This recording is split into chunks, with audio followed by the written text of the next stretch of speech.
Okay class, attention. 6.5 application of derivatives. I think last class of this exercise today. Okay, so mostly question from 6.5 exercise already done, and question number 10, 11 and proving question also. Prove that the volume of largest cone that can be inscribed in a sphere radius capital R is 8/27 of the volume of sphere. It's very important question, okay, for long exercise. So question number 11. Question number 11. It is given that x is equal to 1. The function this attained its maximum value on the interval 0, 2. Find the value of a. Okay. So the given function is, wait, the given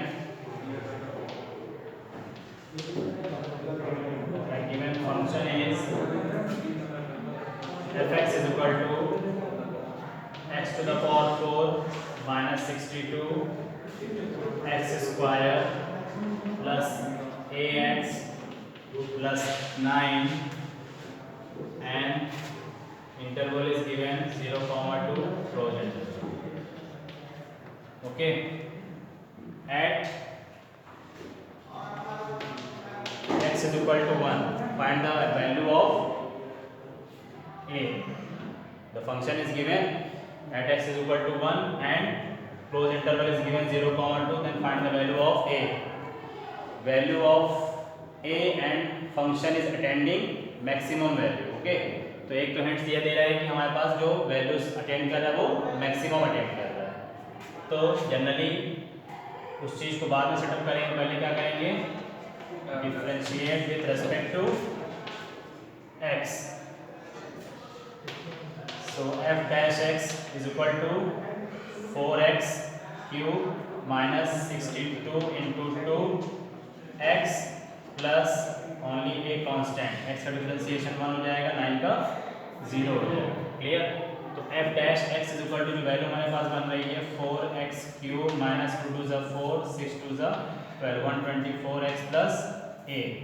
तो इसमें questions की demand क्या कह रही है कि at x is equal to 1, but maximum value attempt करने के लिए हम लोग इसको थोड़ा अपने आप चेक भी कर सकते हैं. अगर इसका हम लोग सेकंड ऑर्डर डेरिवेटिव्स निकालते हैं तो सेकंड ऑर्डर डेरिवेटिव से कुछ मीनिंग हमारी फुलफिल हो जाएगी. क्या मीनिंग फुलफिल हो जाएगी? 4 3 12 x स्क्वायर माइनस 124 ओनली. ठीक, बट इसमें पोजीशन क्या है हमारे पास? At x is equal to 1. So f double dash में 1 अगर हम पुट करते हैं तो 1 स्क्वायर 1, सो 12 माइनस 124. तो 124 में 12 माइनस हुआ माइनस 112. तो ये माइनस वैल्यू क्या शो कर रही है सर? मैक्सिमम. और क्वेश्चन कह भी रहा था आपके पास कि अटेंड इट मैक्सिमम वैल्यू. ठीक, तो यहाँ से सिर्फ इतना पोर्शन तो हम लोग की तरह से क्या था? Proving part. प्रूविंग पार्ट मतलब कि रियल में वैल्यू मैक्सिमम अटेंड करेगी. बट वैल्यूज फाइंड करने के लिए क्या होता था हम लोग? एफ डैश एक्स में हम लोग क्या कर लेंगे? 1 वैल्यू पास करेंगे, वैल्यूज कितनी आ जाएंगी? 4 1 क्यूब माइनस 124 इंटू 1 प्लस ए. एफ डैश की वैल्यू लिखी थी हम लोग की. एफ डैश की वैल्यू जब मैक्सिमम अटेंड कर रही है तो f1 की वैल्यू से पास कर दिया जाए. तो f1 की वैल्यू पुट करेंगे 4 1 क्यूब 124 1 एंड a. इसकी जो वैल्यूज आपकी बन रही है कितनी बन जा रही है? 4 minus 124 plus a minus 120 plus a. तो जब हम लोग वैल्यूज फाइंड करते हैं तो क्या होगा? f 0, तो minus 120 plus a is equal to 0, then a is equal to, यही वैल्यू आपको निकालनी.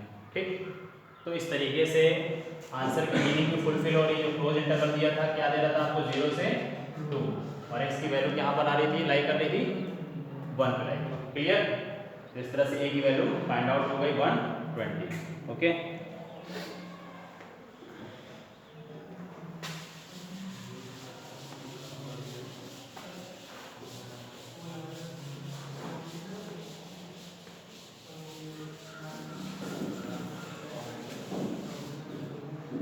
अब मेन क्वेश्चंस में आइए।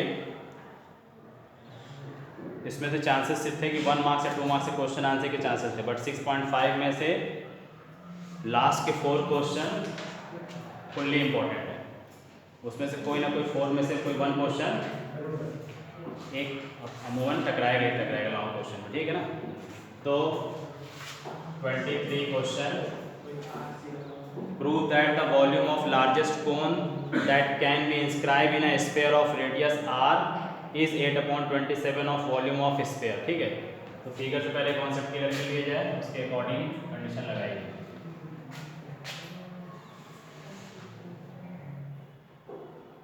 Centre of the sphere,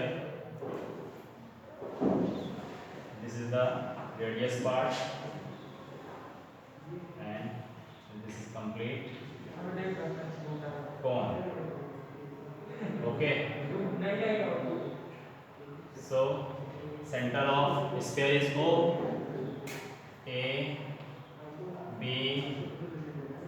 this point C and P point, okay। So question में क्या है हमारे पास कि एक स्फीयर लिया है, स्फीयर में हमको कोन इंस्क्राइब करना था, जिसमें हमने sphere of centre of sphere is O। अब उसमें हम लोगों ने कोन को क्या सेटअप किया है, A P B is the, ठीक। तो अब जब यहाँ पर अगर हम लोग इसको रेडियस, ये आपका क्या कहलाएगा, sphere of radius, this also sphere of radius, sphere of radius. So sphere of radius की वैल्यू आपके पास सिंबलिक यहाँ गिवन है, कैपिटल R, सिर्फ एक ही वैल्यू गिवन है, रेडियस कैपिटल R, ठीक। तो अब कैपिटल R में सबसे पहले हमको क्या करना चाहिए कि इसमें given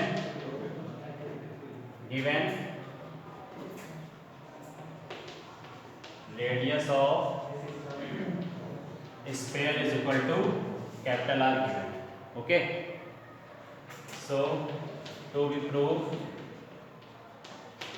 क्या करना है इसमें हमको proof, according to condition volume of the largest cone is equal to 8/27 part of volume of sphere, ये प्रूफ करना ना। So volume of largest cone is equal to 8/27 into volume of sphere, okay. अब इतनी condition को अगर आप लोग सिर्फ अपने एक स्टेटमेंट फॉर्म पे यूज करें तो वॉल्यूम ऑफ लार्जेस्ट कोन का फॉर्मूला बनता क्या है, वॉल्यूम ऑफ लार्जेस्ट कोन का formula 1/3 pi r square h, okay.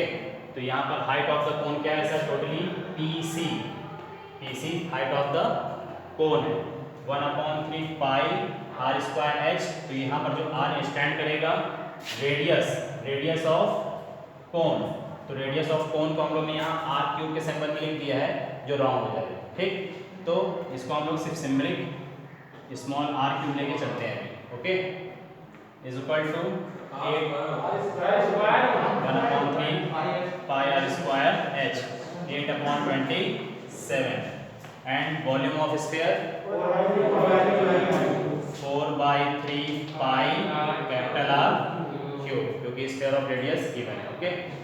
अब इस कंडीशंस पे ये कंफर्म है कि हमको ये राइट हैंड साइड पार्ट तो एज इट इज रहेगा, लेफ्ट हैंड साइड पार्ट में हमारे पास रेडियस ऑफ कोन और हाइट ऑफ कोन गिवन नहीं है, बट यही हम लोग को इस फिगर से क्या करना है, पूरी तरीके से ऑपरेट करना है, ठीक है। तो फिगर में ऑपरेट करने के लिए बेसिकली क्या हम लोग यहाँ पर एक एंगल सपोज कर लें, ठीक। अगर थीटा एंगल सपोज कर लेते हैं तो लेट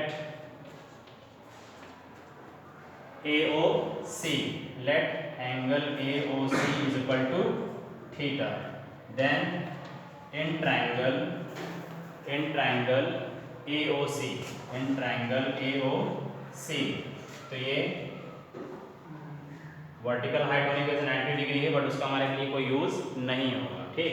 अब एंगल के रेस्पेक्ट से यहाँ ये देखिए कि according to figure AC is the radius of cone is equal to BC and OC what? OC क्या होगा हमारे लिए, हाइट ऑफ कोन का होगा, बट रिमेनिंग हाइट होगी, सिर्फ पी और सी हमारी टोटल हाइट है, ठीक है। तो कोई भी हम लोग इसका सैंपल यूज कर सकते हैं, तो बट फाइनली हम लोग जब ये एंगल हम लोग ने सब्सटेंस किया है तो उसके अकॉर्डिंग निकाल सकते हैं, ठीक है। तो एंगल के ठीक अपोजिट ऑलवेज कंडीशन क्या बन जाएगी, परपेंडिकुलर बन जाएगी।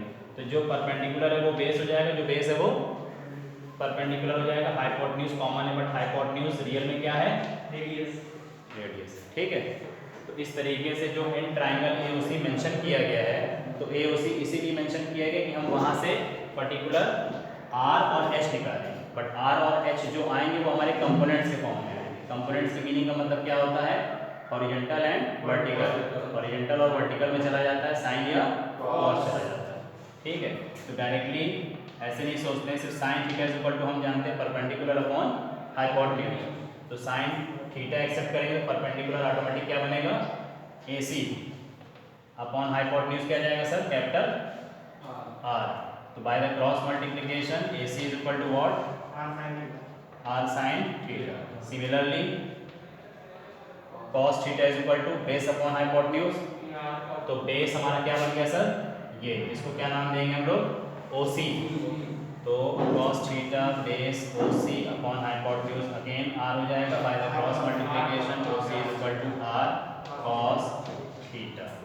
तो R cos थीटा हमारा सिर्फ क्या निकला है सर, पार्शियल हाइट निकली है ना, पार्शियल हाइट ऑफ कोन निकली है। तो हमको क्या निकालना है,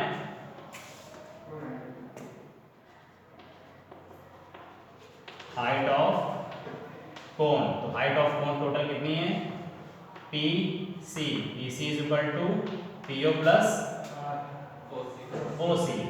हियर PO क्या है sir, capital R plus OC R cos theta. तो हमारे पास वैल्यू सेव हो गई। देखा जाए तो हम लोग कंपोनेंट के बिहाफ पे रेडियस फाइंड कर चुके हैं और हाइट फाइंड कर चुके हैं, ठीक। अब अपने टॉपिक पे आइए। टॉपिक हमारा क्या था, हमको टारगेट बनाना था 1/3 पाई r स्क्वायर h। तो 1/3 पाई r स्क्वायर h क्या है, वॉल्यूम ऑफ लार्जेस्ट कोन है। दूसरे मीनिंग में समझा जाए तो मैक्सिमम, लार्जेस्ट को क्या समझा जाए, मैक्सिमम। तो मैक्सिमम और मिनिमम करने के लिए हमें क्या करना पड़ता है, डिफरेंशिएट करना पड़ता है। तो डिफरेंशिएट करने किसका पार्ट करना पड़ेगा, इसका पार्ट करना पड़ेगा, ठीक है। अब अपने पॉइंट पर आइए। So let volume of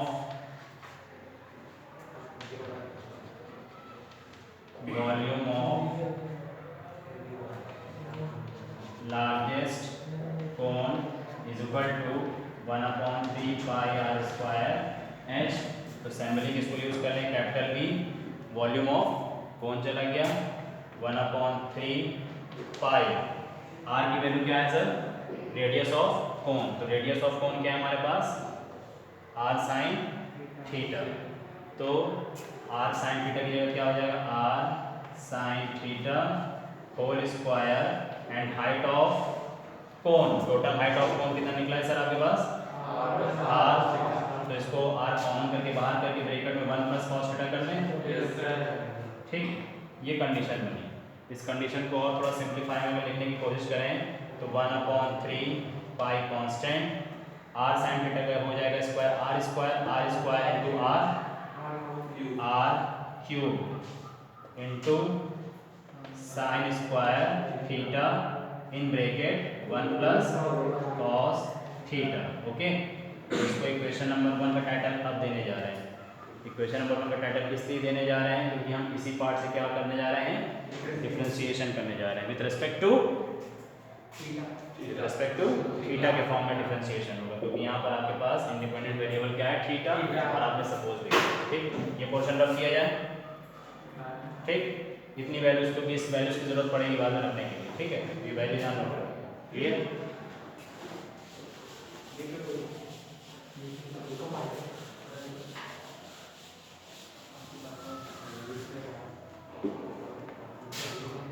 So from equation number 1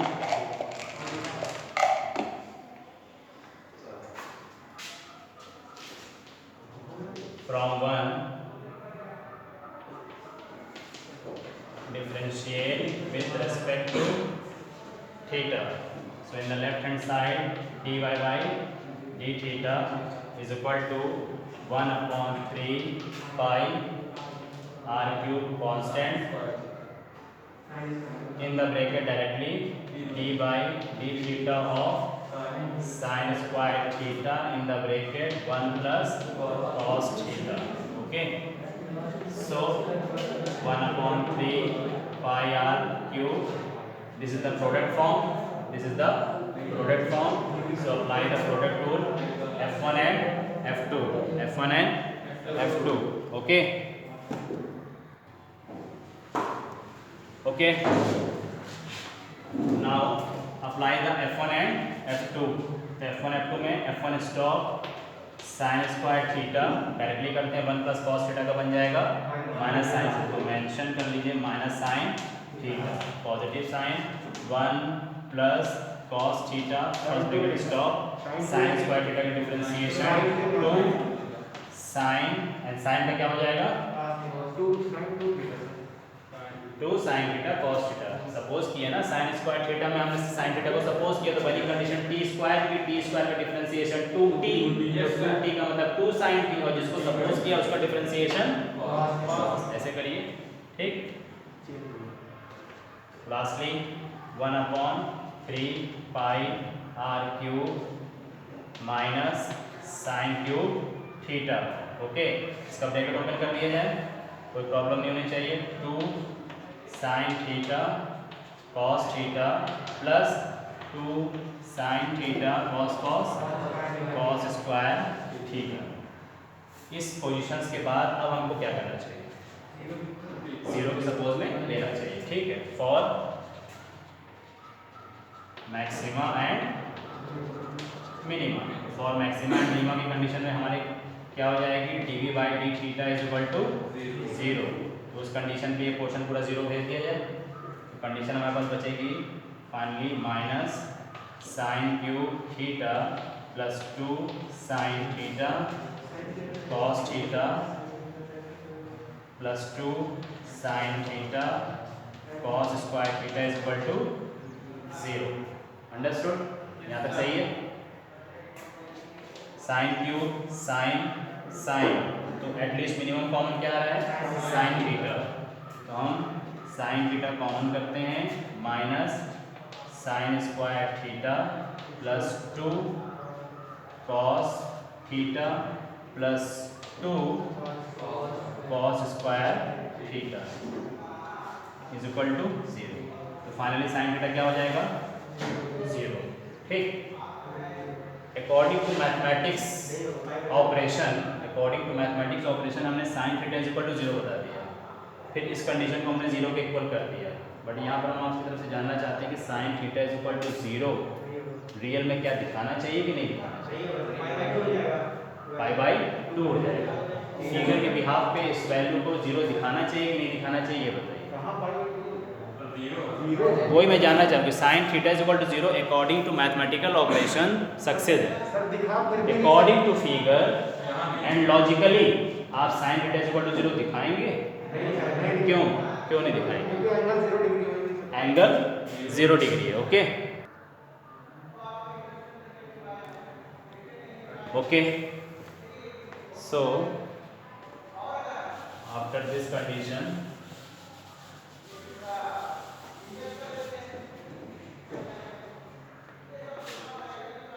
minus sine square theta plus 2 cos theta plus 2 cos square theta is equal to 0। Okay, तो अब इस क्वेश्चन को सॉल्व करने के लिए हमारे पास कंडीशन क्या बन रही है, साइन स्क्वायर थीटा।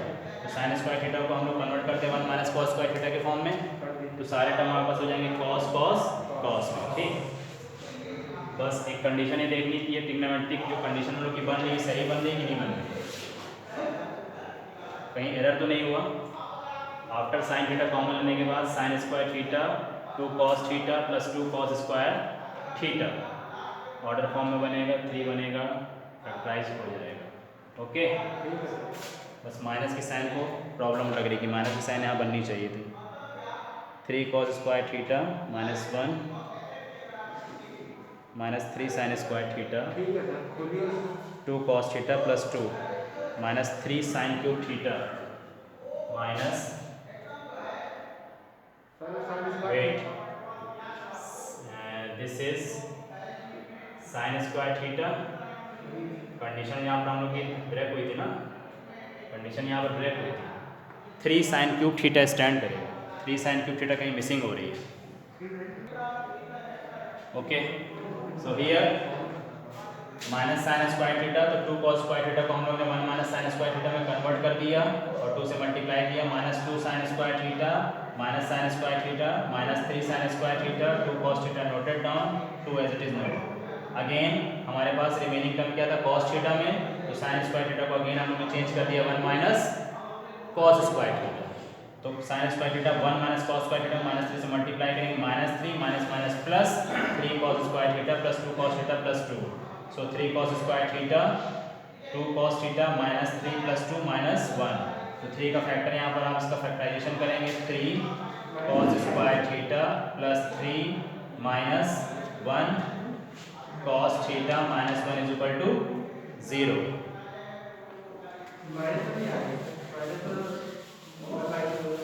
दो डिफरेंट वैल्यूज आई होंगी cos थीटा की। cos थीटा की एक वैल्यू बनी होगी -1 और एक वैल्यू आएगी 1/3।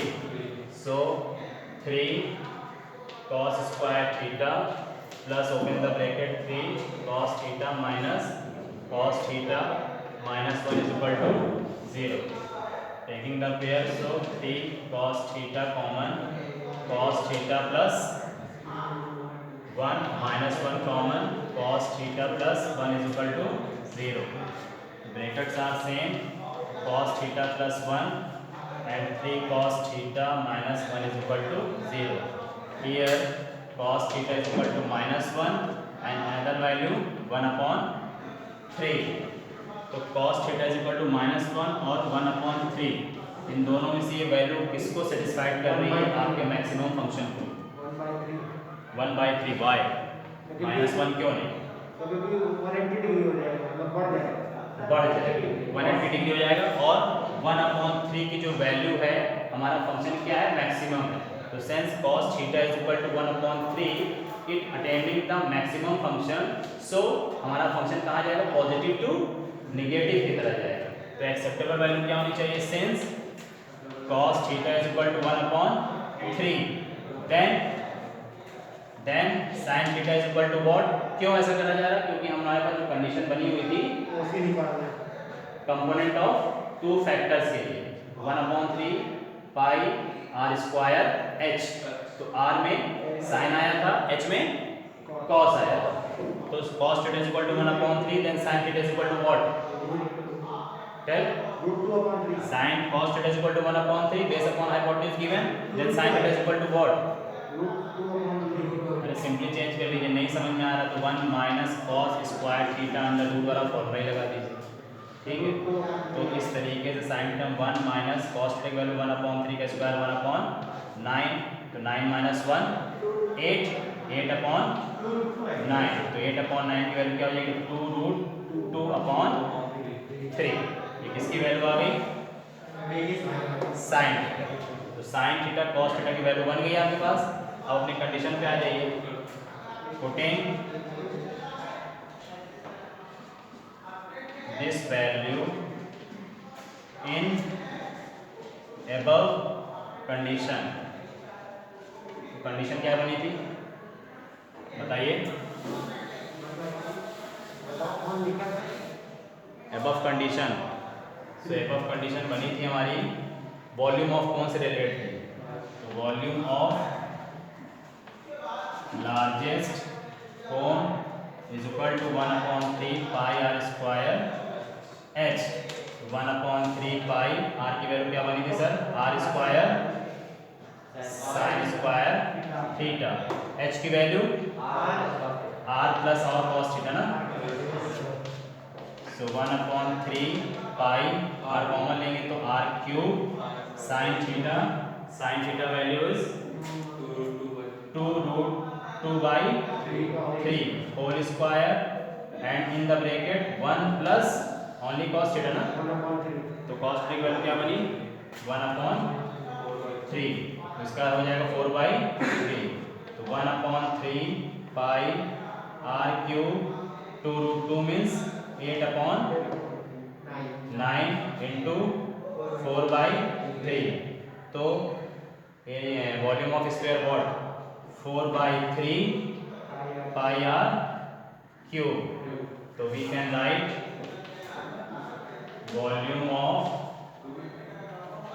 Largest cone is equal to 8 1 जा 8 9 3 जा 27, so 8/27 into 4/3 pi capital R cube, 4/3 pi R cube क्या हुआ सर वॉल्यूम ऑफ स्फीयर, यही प्रूव करना था। तो आपका volume of largest cone is equal to 8/27 volume of sphere. Clear, ये क्वेश्चन। अब इस क्वेश्चन को सॉल्व करने में एटलीस्ट 1 या 2 टाइम प्रैक्टिस अगर होती है तो वेल एंड गुड, अगर ऐसे नहीं हो पाती है तो कंफर्म है कि यहाँ पर आपको कोई चीज़ें मेमोराइज करनी है कि हम वैल्यू कहाँ से सेटअप करेंगे, और जिनका रिप्लाई पॉजिटिवली आ रहा है इसका मतलब कि वो कहीं ना कहीं इस क्वेश्चन को 4 5 या 3 टाइम्स या 1 टाइम्स अटेंड किए हैं एटलीस्ट, इसीलिए रिप्लाई हो रहा है। एनी डाउट, कोई प्रॉब्लम इस क्वेश्चन में आपको? क्लियर, ये सब क्वेश्चन इस तरह से इंपॉर्टेंट है आते हैं। ओके, एंड नाउ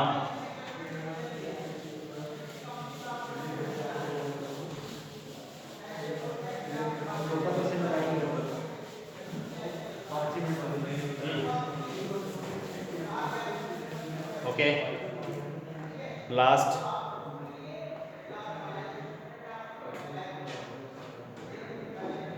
ओके चलिए हम आपको एक क्वेश्चन दे रहे हैं, इसकी वैल्यूज बताइए।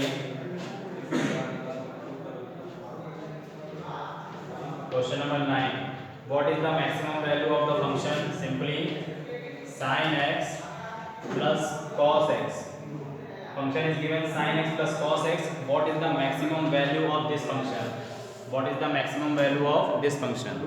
Fast,